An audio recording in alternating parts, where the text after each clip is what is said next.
Born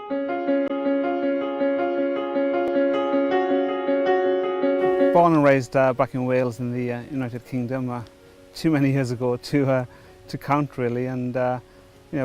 grew up in Wales, spent my childhood there, and before moving to England in my 20s and spending my time there until I moved here to Canada in 2009. Well, essentially it was meeting Merla and building a relationship from there, and after a couple of years of doing the long distance thing, we decided to get married, and that I would make the move out here. Yeah, my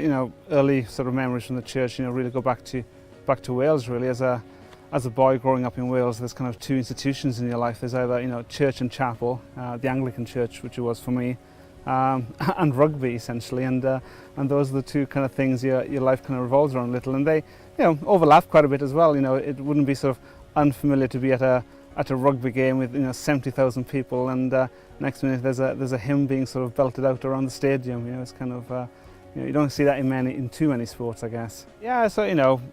fairly active in the church, and my family really sort of going to church on a regular basis, being involved in the Sunday school.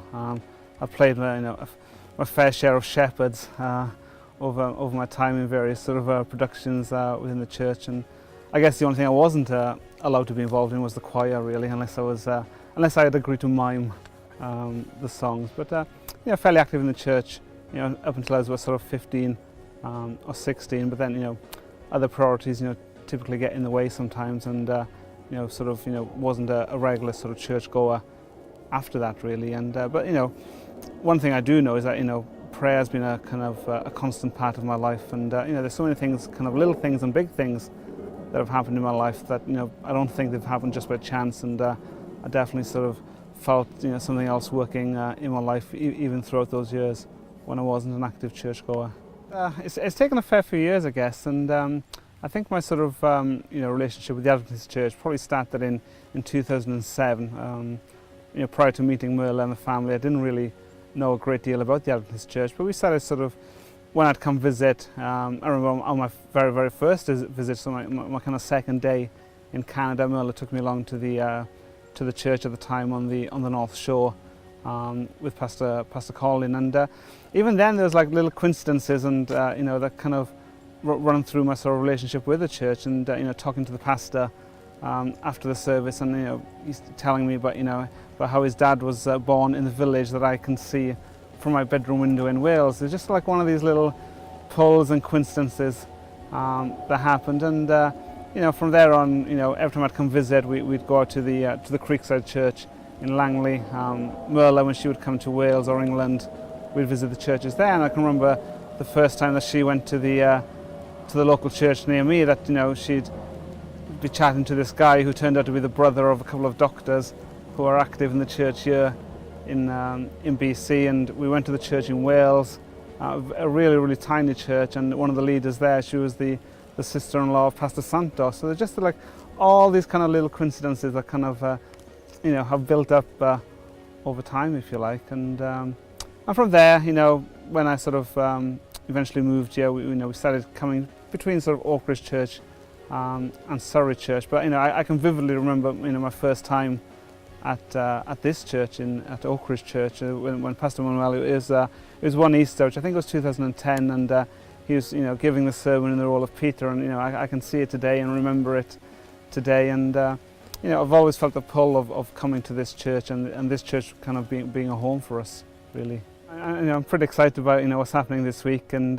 probably more about the journey that's ahead, I guess. I kind of decided maybe sort of 9 months ago that I wanted to be baptized. I'd been doing some private study with Pastor Manuel, then sort of joining his study class, just learning more about Jesus and the Bible, as a whole, if you like. And I think I've definitely sort of got more to learn and more to sort of discover, both about myself as well. But then some of the messages from Pastor Dixit over the last couple of weeks have really sort of driven some urgency and sort of getting to this point, and yeah, overall just excited about what kind of lies ahead. Yeah, I'm not sure words of wisdom, but there's probably somebody sat there today, quite often like I've sat there previously when other people have been kind of baptised, kind of half wishing, or that would be me, that would be up there. And I think sometimes it, depending on the type of person, it takes a lot of courage, a lot of guts to kind of, finally sort of get up and commit yourself. And there was a great sermon from Pastor Jim a couple of months ago, and he talked about his calling and how he's kind of felt that sort of urge, kind of other power pulling him out of his seat, and he was fighting it, and wanting to stay kind of sat in the seat. But I think it's it's a great step to take, and really sort of if me doing this today sort of encourages someone else to be baptised, then even it's an even better experience for me, for sure. And that's one of the things I kind of really enjoy about the the Adventist sort of church, really, is the Sabbath, really, and sort of taking that time out. Sort of always worked incredibly hard, and never really taken that time out at a weekend. And I really do appreciate it now. Yeah.